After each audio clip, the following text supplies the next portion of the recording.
Bonjour à tous, aujourd'hui petit exercice sur la récurrence avec l'étude d'une partie. Alors c'est une partie de n étoiles, donc les antinaturels non nuls, contenant 1.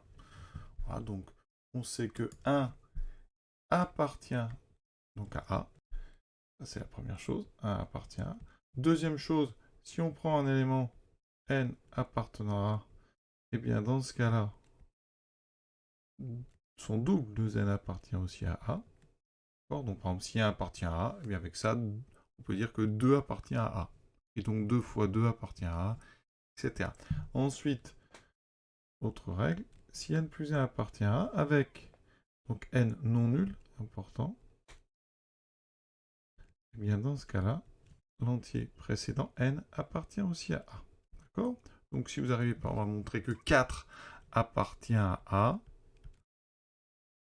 eh bien 3 appartient aussi à A. Il faut appliquer ça tant qu'ici on arrive sur un nombre non nul. Voilà. D'accord? Première chose, montrer que eh bien, toutes les puissances de 2 sont dans cet ensemble A. Donc comme toute récurrence simple, on va d'abord commencer par, donc ici, m égale 0. Donc initialisation. Donc pour m égale 0, on sait que 1 est égal à 2 puissance 0. Or, 1 appartient bien à A. Donc 2 puissance 0 appartient à A. Donc la propriété, elle est vraie.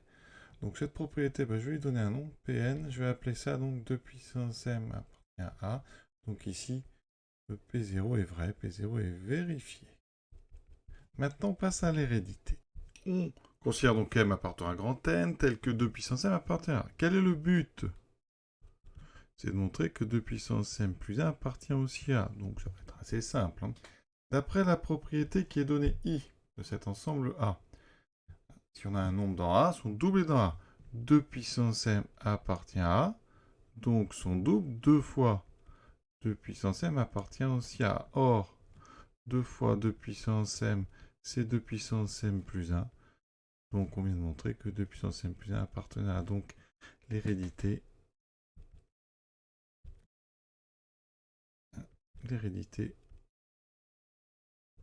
est vérifiée. Et donc la propriété est vraie pour tout grand M, donc pour tout M.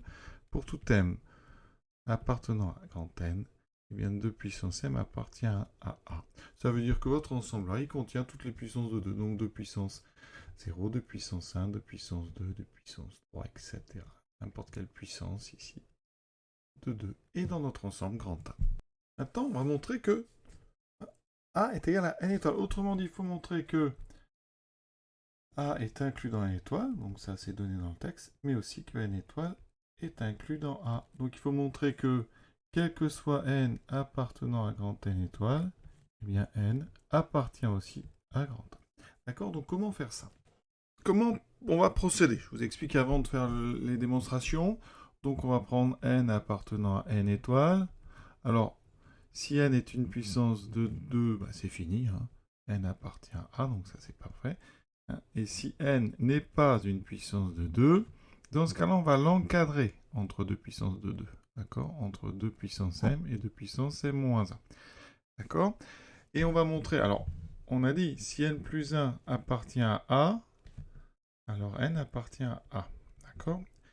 Et on prend un, il faut que n soit... Eh bien, on va montrer que quel que soit P appartenant à grand N étoile, si j'ajoute P, et si n plus P appartient à A, n appartient à A.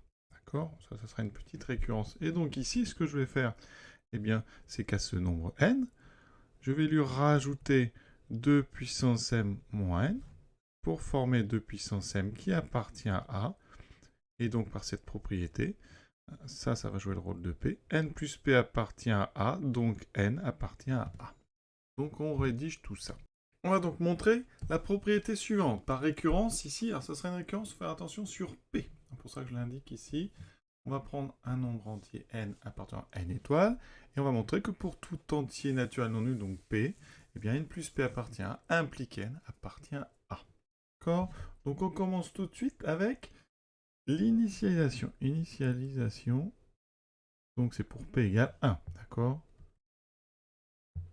Donc effectivement, d'après la relation 2i, le nombre n est bien un entier non nul, donc on peut dire que n plus 1 appartient à A implique n appartient à A. Ça, c'est exactement ce qu'on voulait. Alors, cette propriété ici, je vais l'appeler, alors ici, P, puisqu'on la récurrence porte sur P. Donc ici, on vient de montrer que P1 était vérifié. D'accord? Donc c'est bon. Maintenant, hérédité. Donc, soit P appartient à l'étoile, tel que n plus P appartient à, implique n appartient à. Autrement dit, la propriété P est vérifiée. Le but, au rang suivant, n plus 1, P plus 1 appartient à, implique n appartient à. Alors, vous allez voir que c'est très rapide. On va utiliser encore 2i d'après 2i.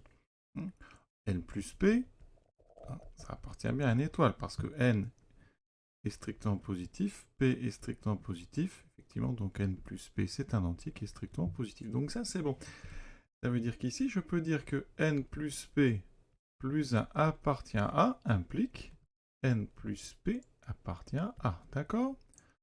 Et là, on va utiliser ce qu'on appelle la transitivité de l'implication. Autrement dit, A implique B et B implique C. Eh bien, ça veut dire que A implique C. Ça s'appelle la transitivité. C'est une propriété, par exemple, si on a A plus petit que B, B plus petit que C, eh bien, A est plus petit que C. Oui, c'est la même propriété. Donc ici, eh bien, pourquoi je parle de transitivité? Parce que n plus P plus 1 implique n plus P appartient à. Or, mon hypothèse de récurrence me dit que n plus P appartient à implique que n appartient à A. Donc ici, ces deux choses-là, eh bien, par transitivité, me disent que n plus P plus 1 appartient à A implique n appartient. Et donc, ma propriété est vérifiée. Donc, l'hérédité est vérifiée. Donc, principe de récurrence, pour tout nombre P non nul, parce qu'on a initialisé à 0, à 1, eh bien, n plus P appartient à A implique n appartient à A. Maintenant, on attaque notre raisonnement avec les puissances de 2. Donc, soit n appartenant à n étoiles. Premier cas, n est égal à 2 puissance m, avec m un entier naturel. Et dans ce cas-là, d'après la question 1,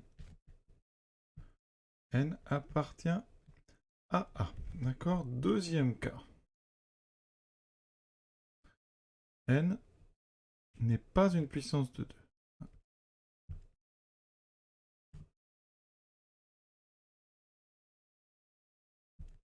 Dans ce cas-là, comme les puissances de 2, ça tend vers plus l'infini, eh bien, il existe dans ce cas-là un nombre entier m, d'accord, tel que, eh bien, n est entre 2 puissance m et 2 puissance m moins 1. D'accord?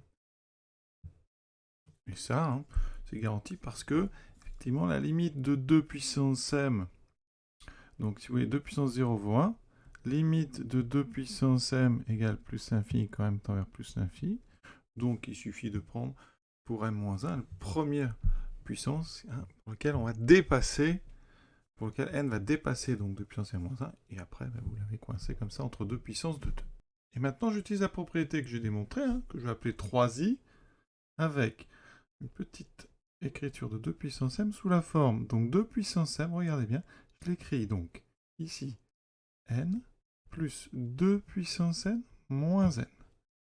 Alors, effectivement, n appartient à une étoile, et 2 puissance m moins n appartient aussi à une étoile, d'accord? Pourquoi? Parce que ici, ça veut dire que 2 puissance m moins n est strictement positif. C'est une différence de deux entiers strictement positifs, donc c'est donc n étoiles.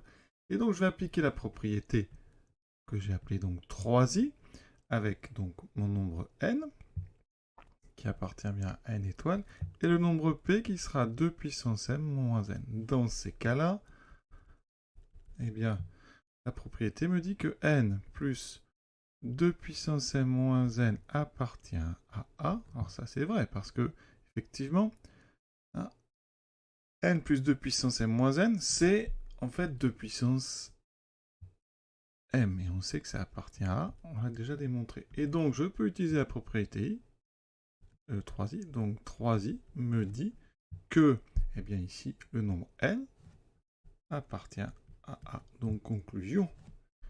Si n est une puissance de 2, il est dans A. Si n n'est pas une puissance de 2, il est aussi dans A. Donc, bilan, mais quel que soit n appartenant à une étoile, n appartient à A. Donc, on sait que A est inclus dans une étoile. Ici, on vient de montrer que n étoile est inclus dans A. Donc, double inclusion. A est égal à n étoile. Exercice terminé. Et pour clarifier la situation, pour ceux qui veulent un petit peu, regardez, je prends le nombre 23. 23, il est entre 32, donc 2 puissance 5, et 2 puissance 4. Donc c'est 2 puissance 5 qui m'intéresse. Ça veut dire qu'ici, je vais partir de 32, en disant que 32, c'est 23 plus 9, d'accord? Et si j'utilise la propriété 2i, eh bien, n plus 1 appartient à 1, donc n appartient à 1. Alors, je sais que 32, c'est une puissance de 2, ça appartient à 1. Donc, d'après la propriété, le précédent, donc 31, appartient à A. D'accord? Et 31, c'est 23 plus 8. Et on va continuer, on va encore enlever 1. 31 appartient à A, donc d'après la propriété, 30 appartient aussi à A. Donc on arrive à 23 plus 7. Et en faisant ça, eh bien cette fois, on va arriver à ici. Donc 30, on dira 23. Et voilà. Et donc on arrivera à 23 appartient à A. Oui, c'est ce que j'ai fait. Mais on a d'abord démontré ici qu'on pouvait enlever autant de fois qu'on voulait 1 pour obtenir donc directement un passage de 32 à 23 en faisant en fait 9 fois l'opération directement. Voilà, j'espère avoir été un petit peu plus clair. Je vous souhaite une bonne fin de journée à tous après ce joli exercice.